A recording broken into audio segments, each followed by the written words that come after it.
O melhor movimento de câmera e o que eu mais uso e o mais prático de fazer e o que sai automático ali da minha mão quando eu faço é isso que eu vou falar para vocês no vídeo de hoje. A gente tem aqui um cenáriozinho onde a gente vai trabalhar isso, para vocês verem que como é constante esse movimento de câmera que eu faço e é o que eu mais faço em todas as minhas produções, porque sim, a gente tem um vídeo aqui no canal falando de movimentos de câmera, que movimentos de câmera têm intencionalidade, sim, que a gente pode fazer um movimento de push-in, pull-out, dolly, né, enfim, tracking shot, todos esses movimentos. Mas eu sempre tenho um movimento que eu sempre faço. E ele sempre dá certo e é um movimento mega interessante e vamos entender ele melhor agora. Vamos lá, pessoal. Então vamos entender melhor como é que a gente faz esse movimento de câmera aqui, tá? Eu tenho aqui esse óculos, vocês estão vendo aqui com a minha câmera do meu celular. E qual é o movimento que eu faço? Não vai falar, Gustavo, qual é o movimento que tu faz?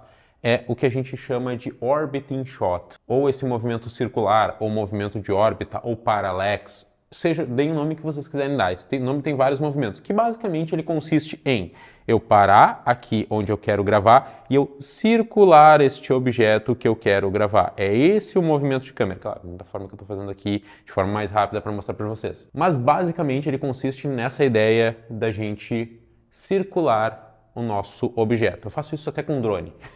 Mas por que ele é tão interessante? Por que esse movimento ele se torna tão interessante? Uma, porque a gente dá tridimensionalidade para a nossa cena, então estou segurando aqui meu celular, eu me posiciono aqui, dependendo da distância, vai depender bastante disso, mas aqui, ó, estou posicionado aqui e este movimento de câmera aqui que eu estou fazendo, tá, de circular o meu sujeito, ele é mega interessante da gente fazer porque a gente dá tridimensionalidade para o nosso objeto, ou seja, eu tenho aqui o meu óculos e eu estou vendo tudo que está acontecendo, eu vou conseguindo chegar para o lado, ó.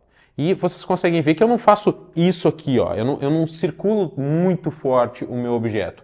Eu faço isso de forma bem dosada e bem sutil, ó. É esse o movimento aqui que eu quero fazer. É basicamente uma jogadinha para o lado. Só que é sempre nesse movimento de círculo, certo? Por que esse movimento ele é tão interessante? Eu vou trazer aqui, ó. Eu tenho esse óculos, eu vou colocar ele aqui em primeiro plano, ou na verdade, melhor, colocar ele aqui em segundo plano, e eu vou trazer mais um elemento aqui para a gente compor a nossa cena. Ó, vou trazer uma lente aqui para a gente compor a nossa cena. Vou colocar o meu óculos na frente, e eu vou colocar minha lente lá atrás, certo?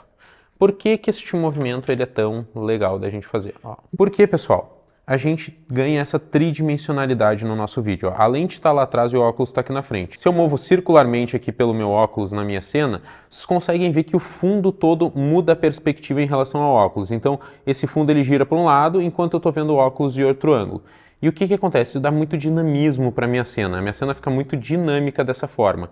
Como é que eu gosto de fazer isso também? Qual é a forma que eu gosto de fazer isso? É usar lentes mais teleobjetivas para isso, se ela for estabilizada melhor ainda, porque a gente comprime o fundo, a gente traz essa lente que está aqui atrás mais para frente e o óculos mais para trás. Parece que eles se aproximam em comparação se a gente faz isso com um grande angular. Parece que a lente está muito mais longe do óculos agora e se a gente faz isso no telefoto parece que os dois se aproximam. E quando os dois se aproximam, pessoal, esse take fica mais interessante, porque essa compressão de fundo deixa o meu fundo mais rápido. Olha a pontinha do Sokane lá atrás, ó, da minha luz de fundo.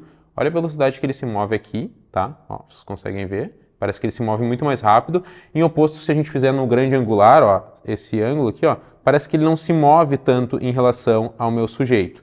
Então eu gosto de fazer isso com lentes mais teleobjetiva, esse tipo de movimento aqui na minha cena, e eu acho que ele dá muita dinâmica. Tem takes de drone que eu faço isso, tem várias outras coisas que eu faço. E vou mostrar para vocês também o que eu gosto de fazer em relação a esse movimento. Ó. Tô pegando a câmera aqui do meu celular, vou vir aqui atrás para vocês, ó, quando eu tenho um plano e contraplano. O que é um plano e contraplano? Ó, eu tenho aqui a câmera que está gravando ali, tá mostrando o que vocês estão vendo aqui, ó.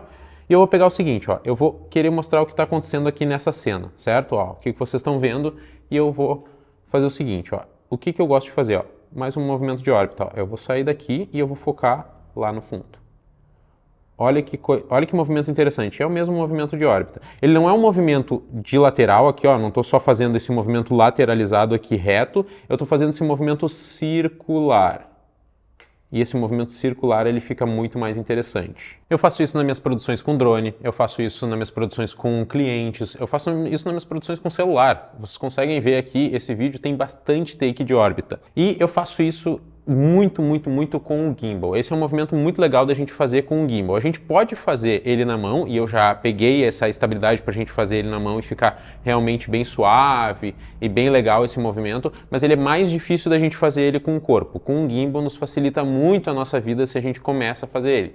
E uma coisa que vocês têm que ter em mente, a distância em relação ao meu sujeito é muito importante. Por quê? Porque se eu estiver aqui pertinho, eu vou ter que fazer um movimento mega simples para a gente já ter todo esse jogo de perspectiva de campo. Se eu me afasto mais disso aqui, eu tenho que circular mais isso aqui, então eu tenho que andar mais. E aí é que o take na mão talvez não funcione. E um exemplo bom para a gente trazer em relação a isso é quando a gente quer filmar um imóvel, quer filmar uma casa de frente. E a gente quer todo esse movimento circular, só que a casa é muito grande. Então para a gente filmar toda a casa, a gente tem que se afastar muito dela. Para a gente se afastar muito dela, esse círculo tem que ser bem maior. Por exemplo, o drone. Drone, se ele está perto do meu sujeito, eu faço só um movimentinho mais simples. Agora, se eu quero pegar toda uma construção, todo um parque, toda uma coisa, eu vou ter que fazer um círculo muito maior lá no céu para a gente ter essa perspectiva de que as coisas estão girando. Certo, pessoal? Mas esse é o movimento de câmera que eu de longe eu mais uso. Quando a câmera ela tem que se mover, normalmente ela se move nessa direção e nesse padrão. Claro que eu utilizo outros movimentos de câmera quando a cena pede ou quando eu tenho essa outra intencionalidade, mas esse de longe 90% dos meus movimentos de câmeras consistem nesse take em órbita, ou parallax, ou enfim, já ouvi diversos nomes para esse take que a gente é orbitar o que a gente está gravando. Mas se vocês quiserem aprender mais sobre movimentos de câmera, eu vou deixar aqui linkado o vídeo de movimentos de câmera, onde a gente fala por todos eles, e aqui eu vou mostrar um pouquinho de como vocês operam um gimbal, e a gente vai falar um pouquinho também sobre gimbal, porque eu acho que é um assunto que fecha bem com esse lance de movimentos de câmera.